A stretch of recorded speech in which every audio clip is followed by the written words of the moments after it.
नीतीश कुमार प्रगति यात्रा पर निकल रहे हैं। ये प्रगति यात्रा नहीं है, ये भाई अलविदा यात्रा है। पिछले चुनाव में न माननीय मुख्यमंत्री हाथ जोड़ करके कह रहे थे पूर्णिया में कि मेरा आखिरी चुनाव है। अभी लोग जान रहे हैं कि भाजपा वाले तो सहने वाले हैं नहीं इनको, अब इनके दिन पूरे हो गए। तब आखिरी जो इनका अलविदा यात्रा है, अब अलविदा यात्रा पर निकल रहा है। सलाम आदाब, मैं आमिर रजा और आप देख रहे हैं अररिया लाइव। अररिया लाइव में आप सभी दर्शकों का स्वागत है। अभी हम हैं अररिया के सर्किट हाउस में, जिसको जिला अतिथि गृह कहते हैं। यहाँ पर बिहार के नेता प्रतिपक्ष तेजस्वी यादव सह पूर्व उप मुख्यमंत्री वो आए हुए हैं। देखिए, ये चौथा चरण हमारे कार्यकर्ता दर्शन सह संवाद कार्यक्रम का चल रहा है और जितने भी सीमांचल के इलाके हैं, कोसी के जिले हैं, हर जगह हम लोग जाकर के अपने जो ग्रास रूट पे ग्राउंड पे जो हमारे वर्कर हैं, चाहे बूथ स्तर के हों, पंचायत स्तर के हों, जिला स्तर के हों, प्रखंड स्तर के हों, जिला स्तर के हों, सभी कार्यकर्ताओं से हमारा संवाद चल रहा है। पार्टी को संगठनात्मक तौर पे कैसे मजबूत किया जाए, उसका विस्तार कैसे किया जाए और जो सलाह हमारे कार्यकर्ता देना चाहते हैं या उनके ब्लॉक में, उनके विधानसभा में जो समस्याएं हैं उससे ये लोग अवगत कराते हैं। इसी क्रम में जो फीडबैक के अनुसार हम लोगों ने जो है घोषणा भी की है, क्योंकि लोग भी जानना चाहते हैं कि क्या विजन है, क्या रोड मैप है। अगर आपको मौका मिलेगा तो लोग इच्छुक रहते हैं जानने के लिए। तो इसी के फीडबैक के क्रम में हम लोगों ने कई घोषणाएं भी की हैं, जिसमें कि माई बहन मान योजना की घोषणा हुई है, जिसमें कि 2500 रुपये जो है सीधे माताएं बहनों के खाते में जाएगा। सरकार बनते ही 1 महीने के भीतर इस योजना की शुरुआत कर दी जाएगी। इसी क्रम में पता चला कि स्मार्ट मीटर जो है, लोग इससे बिजली के बिल से लोग परेशान हैं। इसके लिए हम लोगों ने बोला 200 यूनिट फ्री में बिजली हम लोग जो है बिहार के लोगों को देंगे। जो वृद्धा पेंशन है, सामाजिक सुरक्षा पेंशन है, झारखंड में जो है 1000 रुपये है, यहाँ 400 रुपये मिलता है। इसलिए हम लोगों ने तय किया कि इसको 400 से बढ़ा करके 1500 रुपये हम लोग करेंगे और जो फीडबैक मिलता जा रहा है उसको हम लोग लेते जा रहे हैं और अलग अलग क्षेत्रों की अलग अलग समस्या है उससे अवगत हो रहे हैं। उसी हिसाब से बिहार को आगे बढ़ाने में अव्वल राज्य कैसे बने, हम लोग नए सोच के हैं, नए विजन के लोग हैं। आप लोगों ने देखा होगा 20 में भी हम कहते थे 10 लाख नौकरी हम देंगे।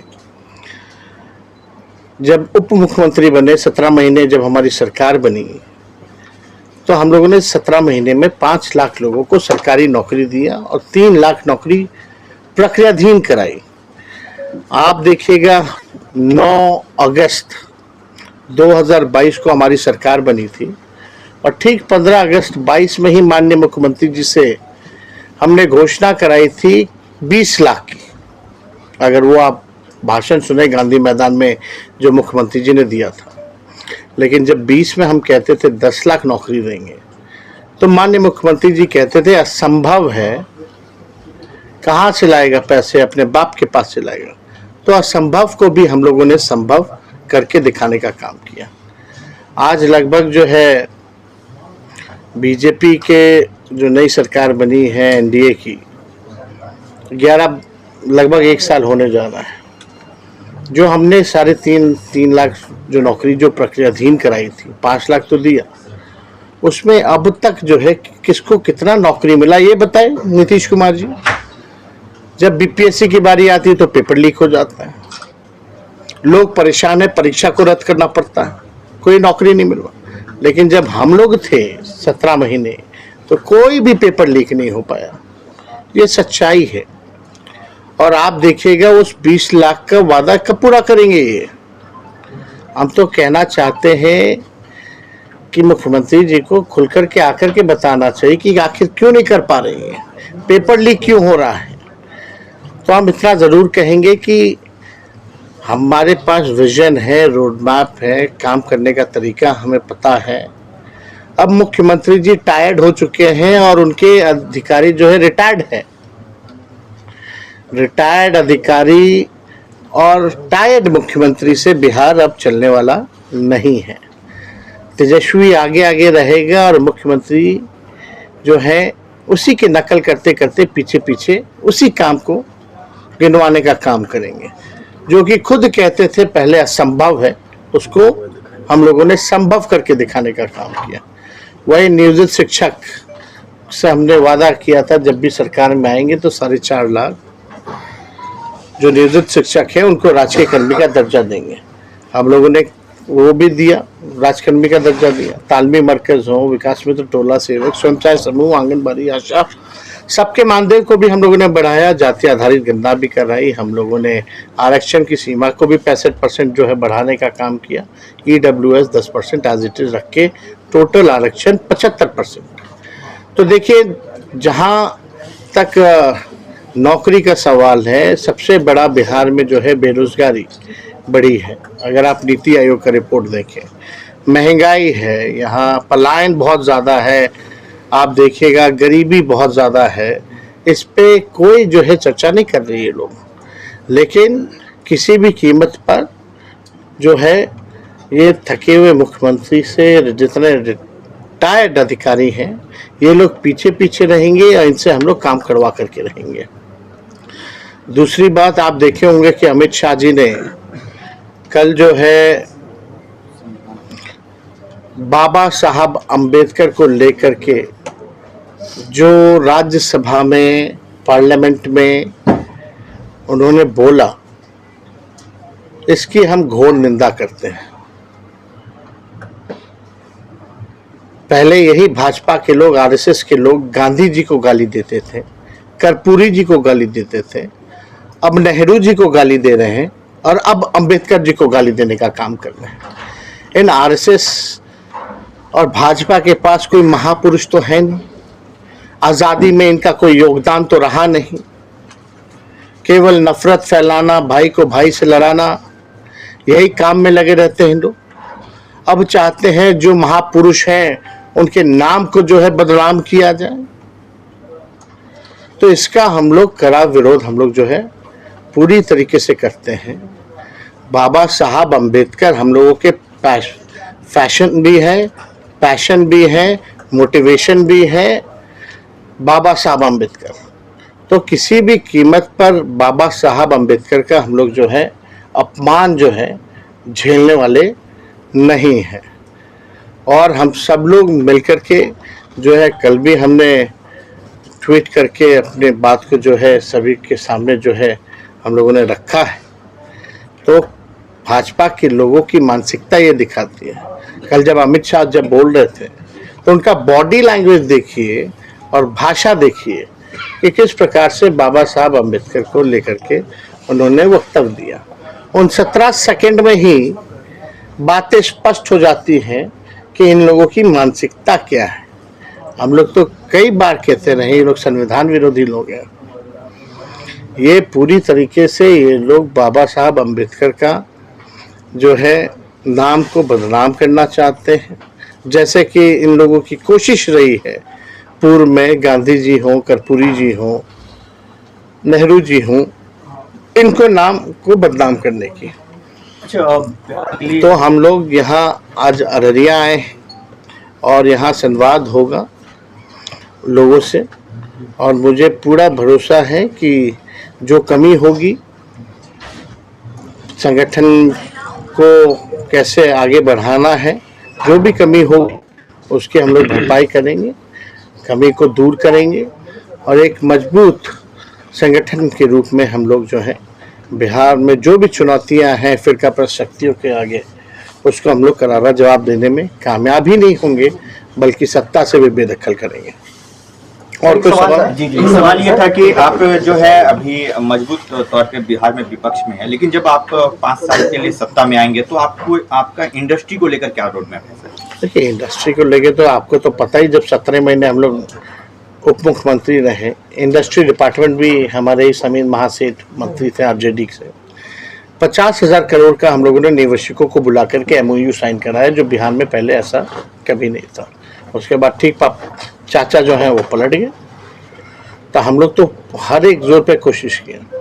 आप देखिएगा आईटी डिपार्टमेंट हमारे पास था, आईटी पॉलिसी हम लोगों ने बनाया। स्पोर्ट्स डिपार्टमेंट हम लोगों के पास था, स्पोर्ट्स पॉलिसी हम लोगों ने बनाया। आप देखिएगा टूरिज्म मेरे पास ही था, टूरिज्म पॉलिसी हम लोगों ने बनाया। 20 साल से इन लोगों को पता ही नहीं था कि नौकरी भी देना है, पॉलिसीज भी बनानी है। आईटी पॉलिसी से लेके टूरिज्म पॉलिसी, स्पोर्ट्स पॉलिसी तो ऐसी बनी है कि जो देश के लिए, बिहार के लिए मेडल जो जीत के ला रहे हैं उनको भी हम लोगों ने डीएसपी रैंक तक का जो है हम लोगों ने नौकरी का प्रावधान ही नहीं किया, बल्कि ऐसे 73 खिलाड़ियों को हम लोगों ने अपने हाथों से नियुक्ति पत्र वितरण किया। तो जो पढ़ा लिखा उसको भी नौकरी, जो खेला, जो मेडल लाया उसको भी हम लोगों ने नौकरी देने का काम किया। और खास तौर पे जो सीमांचल का जो इलाका है, गरीब इलाका है, हमेशा से जो है यहाँ की मौजूदा सरकार ने जो है नेगलेक्ट करने का काम किया है। अभी पिछले बार ही जब बाढ़ आई थी तो केंद्र सरकार ने क्या मदद की? कहते हैं डबल इंजन की सरकार है, लेकिन कोई पैकेज अगर दिया हो बाढ़ को लेकर के या सीमांचल के विकास को लेकर के, तो उन्होंने कुछ भी नहीं कहा। ये हम लोगों के एजेंडे में ये भी है कि सीमांचल के विकास के लिए जब हम लोगों की सरकार बनेगी तो एक डेवलपमेंट अथॉरिटी का हम लोग जो है गठन करेंगे, ताकि सीमांचल के विकास और प्रगति में गति बढ़े, यहाँ के लोग तरक्की करें और सीमांचल का इलाका जो है आगे बढ़े। क्योंकि इस एरिया से ज़्यादातर हम लोग देखते भी हैं पलायन भी बहुत ज़्यादा, गरीबी है, बेरोजगारी है। तो इन मसलों पर जो है हम लोग जो है सीमांचल को लेकर के हम लोग काम करेंगे। और जैसा अभी जो ग्राउंड रूट के जो हमारे वर्कर हैं, जैसा फीडबैक मिलेगा उसके अनुसार, क्योंकि सारे ब्लॉक, कोई ऐसा पंचायत नहीं है जिसके लोग ना आए हों, तो सभी जानकारी इकट्ठा करके उस हिसाब से हम लोग आगे बढ़े। सर एक सवाल है कि 2024 का जो लोकसभा इलेक्शन हुआ, शाहनवाज जी बगल में बैठे हैं, बहुत क्लोज फाइट हुआ, आप हारने का कारण क्या समझते हैं?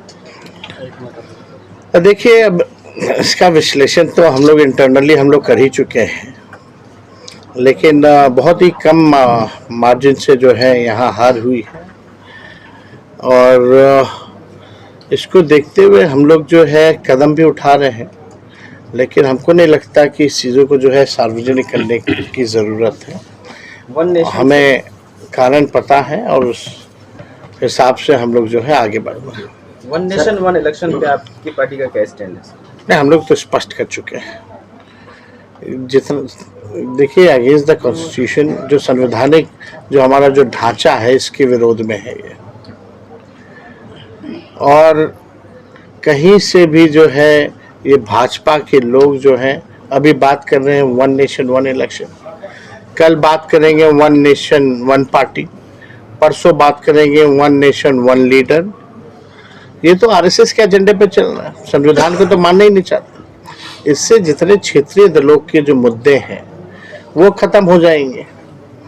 अभी मान लीजिए अलग अलग राज्यों में चल रहा, तो उस क्षेत्र के इशू पे चल रहा है, उन राज्यों के इश्यूज पे जो है वो चुनाव हो रहा है।